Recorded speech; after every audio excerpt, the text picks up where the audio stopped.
नमस्कार, स्वागत है आपका भीम न्यूज इंडिया, देश के सबसे प्रमुख और विश्वसनीय चैनल में।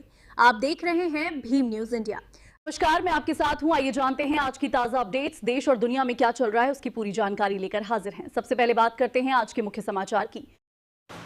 भीम न्यूज इंडिया देख रहे हैं आप विनय कुमार सिंघल के साथ। कोटा में ओबीसी कांग्रेस का अधिवेशन हुआ संपन्न। कार्यक्रम में श्रीमान गोविंद सिंह डोटासरा प्रदेश अध्यक्ष कांग्रेस कमेटी राजस्थान के साथ टीकाराम जूली प्रतिपक्ष नेता विधानसभा और राष्ट्रीय अध्यक्ष ओबीसी श्री अनिल जयहिंद प्रदेश अध्यक्ष ओबीसी हर्षा यादव ने शिरकत की। इस कांग्रेस नेता प्रहलाद गुंजल द्वारा आयोजित ये कार्यक्रम गुटबाजी का शिकार रहा। देखिए इस अवसर पर प्रहलाद गुंजल ने क्या कुछ कहा अपने भाषण में। भीषण गर्मी,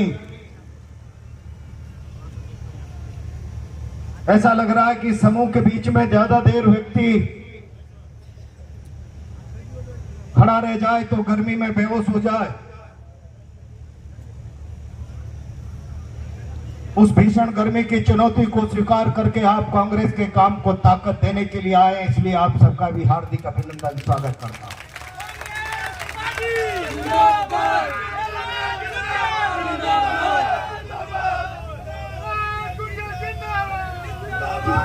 बंधु मार्गदर्शन डॉक्टर जयहिंद जी का मिलेगा, डोटासरा जी का, जूली जी का मिलेगा।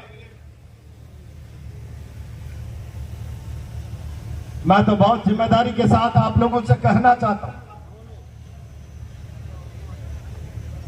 इस मुल्क में जब आजादी आई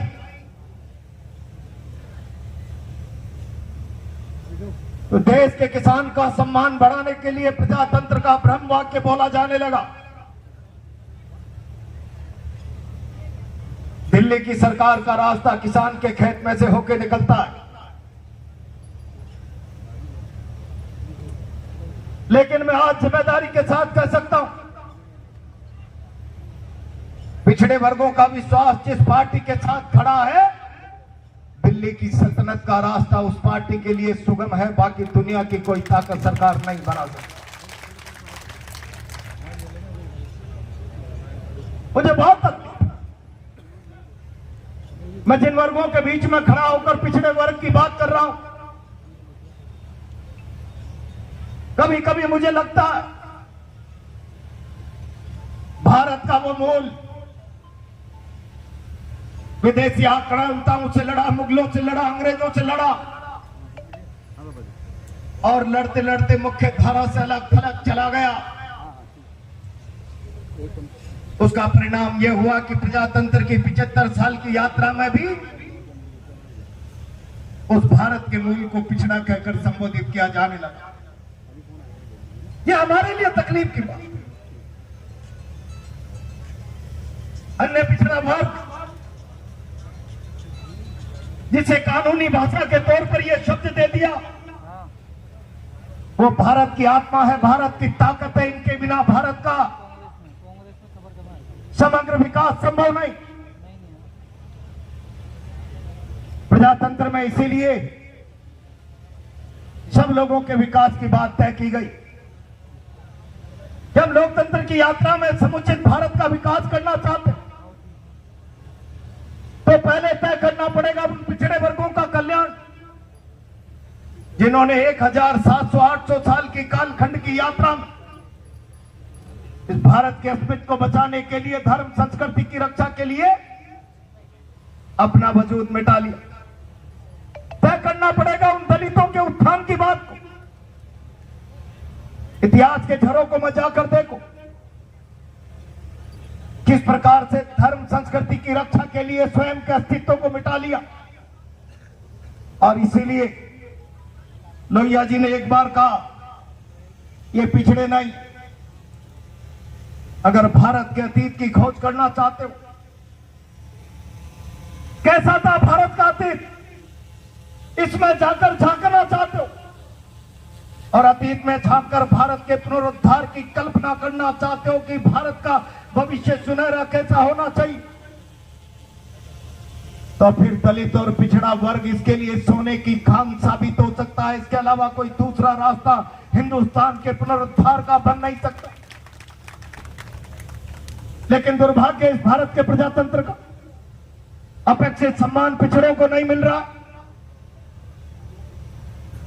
प्रजातंत्र की इस यात्रा आरक्षण के कारण हमें 27% रिजर्वेशन मिल गया, लेकिन रिजर्वेशन राजनीतिक सामर्थ्य का आधार नहीं बन सकता। और इसलिए आज मैं मेरे सामने उपस्थित ओबीसी समुदाय के लोगों को कहना चाहता हूं, केवल आरक्षण हमारी राजनीतिक सामर्थ्य का सूचक नहीं, ओबीसी वर्गों को अपने खोए हुए आत्मसम्मान को पाने के लिए अपनी ताकत को बढ़ाना पड़ेगा, अपने आप को शक्तिशाली बनाना पड़ेगा। एक साजिश के तहत ओबीसी के लोग शक्तिशाली न बने, साजिश कई बार ऐसे उतार चढ़ाव। मैं बहुत जिम्मेदारी से कह रहा हूं, मंडल कमीशन के बाद भारत के तत्कालीन प्रधानमंत्री विश्वनाथ प्रताप सिंह जी ने देश में पिछड़े वर्ग की राजनीति को एक मुकाम देने का प्रयास किया। देश अनभिज्ञ है उस साजिश से।